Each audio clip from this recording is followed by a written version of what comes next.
Welcome back everybody to the Wandering Samurai Study, in which we review and analyze every single act told in Rurouni Kenshin, and today's act is Act 64, Playing It.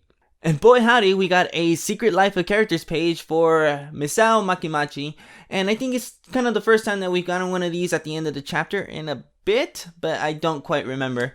There's some troubling stuff in there if that you might be able to read between the lines in, if you know the troubles with the author, but I won't get into it here, and I don't intend to ever really cover it, just because if you know, you know, and if you don't know, you can look it up yourself. The most credit that I'm willing to give him is that he's the author of Rurouni Kenshin, and just kind of leave it there.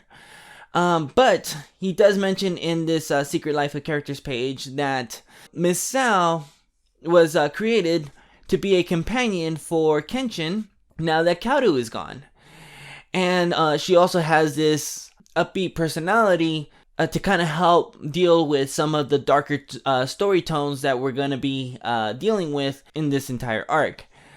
And I really, really love this because you can definitely see how she is a little bit of Kaoru and a little bit of Yahiko. You know, just like Kaoru, she's a girl who's in love, though in her case it's a little bit one-sided and maybe even unrequited love, maybe more so like love that's like never gonna happen, I guess. I don't know. But also just kind of like the way that Kaoru and Yahiko fight, you can kind of see like the reactions or the way that the characters are drawn when such occasions happen. And you can see it in the way that Misao reacts to Kenshin, and the way that she gives Kenshin such a hard time. And I think that it's such a good like way of adding a character to have to travel with Kenshin, because Kenshin is usually adored by the people that's around him. And I mean, Misao sees the value in Kenshin, but by no means is she like a super fan of Kenshin yet. And so it kind of allows for this dynamic to form where she is on Kenshin's back the entire time and giving him a hard time, and Kenshin just not like doing his best to deflect it and not really knowing how to deal with it. It's so good. But let's get into the chapter summary review, and we'll get into the rest of this chapter because it's a good chapter. Misao learns that Kenshin knows something about Aoshi, but Kenshin won't speak a word on the matter. After a few days of traveling behind Kenshin, bugging him to tell her anything, Kenshin decides that it's best to ditch the young girl rather than tell her the truth about the Oniwaban. During a game of It, Kenshin leaps over a crater, effectively making it so that she can't follow him anymore. He tells her to go home and search for happiness there. Misao turns around, angered by Kenshin's words. She makes the leap to the other side but fails to make the gap. Kenshin jumps down to save her, and seeing as there's no way to change her mind, Kenshin gives Misao permission to follow him from a distance, and the two are off. Alright, so kind of expanding a little bit on what we talked about in the last video with Misao's skill level. The crater scene that we have in this chapter is a little bit of like a physical or a actual representation of the gap between Kenshin and Misao. Kenshin being a pro at what he does, and Misao still being a fledgling, and just having it be that actual split between the two of them, and where Kenshin is trying to cut the ties that he's already kind of formed with this young girl. And Misao's determination, despite not having the skill to meet him on the other side, it's her determination that got her there. She isn't good enough to make the gap, but because of her convictions and her determinations to see Aoshi and to find out everything that she can about Aoshi and his whereabouts, it's what pushes her to go for the gap. And Kenshin, you know, just being the person that he is, cannot ignore it, and he chooses to save her. But it's this effort or this stunt that she pulled that ultimately convinces Kenshin that he might as well let her follow him, and that it's the determination that she has that's keeping her going. It's what's pushed her all the way through. And in a story such as this, it seems okay. Because in a real life setting or in a real life scenario, this is where I would be telling a person that your determination has only gotten you so far, but it hasn't bared any fruit. And you can keep going if you really want to, but I don't advise it. I mean, this stunt almost killed her. But Misao's determination is really what this chapter is based on. We have already kind of talked about the gap and how her determination is what pushed her to pull the stunt, but it's also what moves the story forward. It's kind of like the whole point of this chapter is that who she is and her convictions and where she's going or what she wants to do is what finally allows Kenshin to follow him or join him on the journey back to Kyoto. And it's all based around that she's gonna continue to pester him for any information on Aoshi. And this is all based around Kenshin being the first real lead that she has on Aoshi, and that she's so determined that she's willing to risk her life for it. But also, Misao's determination is also kind of a reminder that this is a bit of a romance story.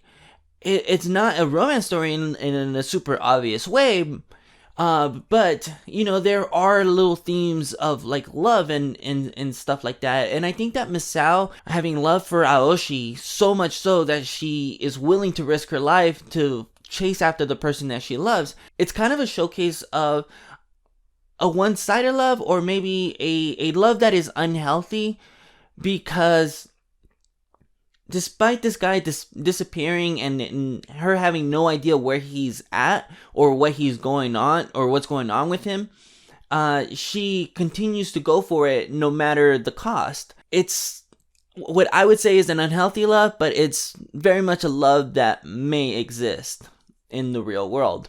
And I think it's something that's worth noting. And there's one more thing that I want to talk about based on Misao's love, but I guess I'll save it for the next part of the video. So let's get into that. The next thing that I want to talk about is Kenshin deciding not to tell Misao. Now, I can see why Kenshin wouldn't want to tell her.